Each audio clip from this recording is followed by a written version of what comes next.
Hi guys, do you really know when we feel pity on ourselves?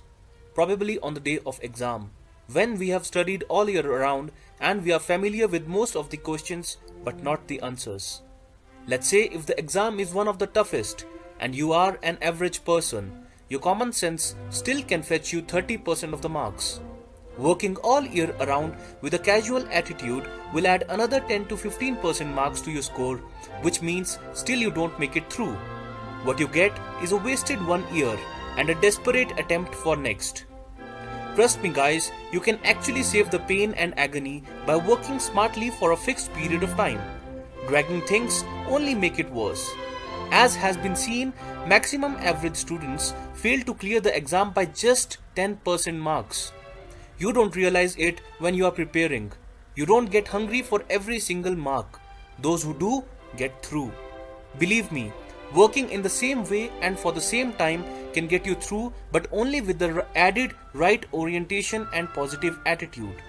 We usually keep on preparing without realizing what good is it doing to us. Don't prepare just to clear an exam. The spark in your preparation is seen when you start enjoying your reading material.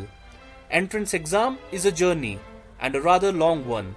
There is not one but multiple factors involved in making it a success.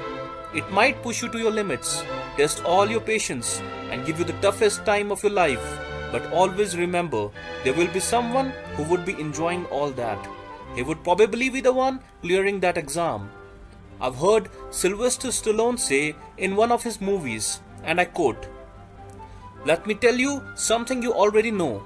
The world ain't all sunshine and rainbows. It's a very mean and nasty place, and I don't care how tough you are, it will beat you to your knees and keep you there permanently if you let it. You, me, or nobody is gonna hit as hard as life. But it ain't about how hard you hit. It's about how hard you can get hit and keep moving forward. How much you can take and keep moving forward. That's how winning is done." I think Stallone says it all. But still, for me, just remember the words. This time will pass. If you are very sad and depressed, they will cheer you up. And if you are very happy and excited, they will remind you it is momentary. In practical life, my friend, you should learn to maintain the balance. There is surely one thing in your hand, and that is to try. But mind it, your try should not be half-hearted, as it is better to leave that thing than to try it with half a heart. You will live in a dilemma that you are preparing from around a year, and you should clear your exam. Your confidence might get high, while in reality, you haven't prepared at all. It hurts at the end when results come negative. It's very important to always keep yourself motivated. No one can motivate you more than you yourself. All I'm trying to say is, don't feel pity on yourself at the end. You are worth more than that. Don't feel sorry at the end for anything you did not do while you had time, because that won't help. If you really want to do something, start now.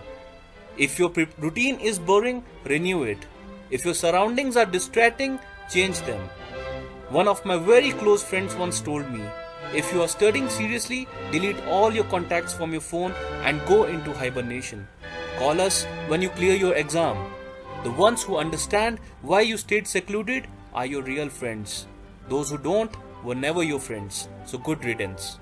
Well, I agree with him.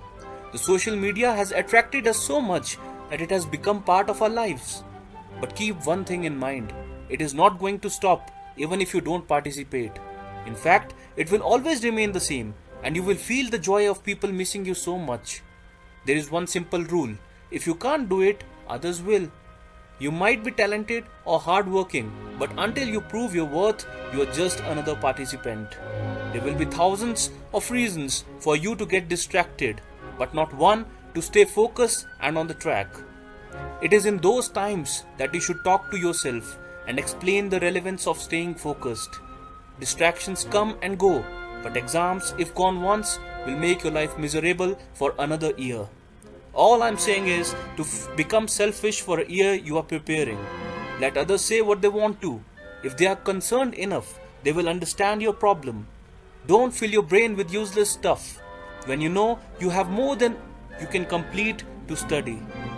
Make a priority list, and you should be mature enough to sacrifice things which are lower on the list for those on the top.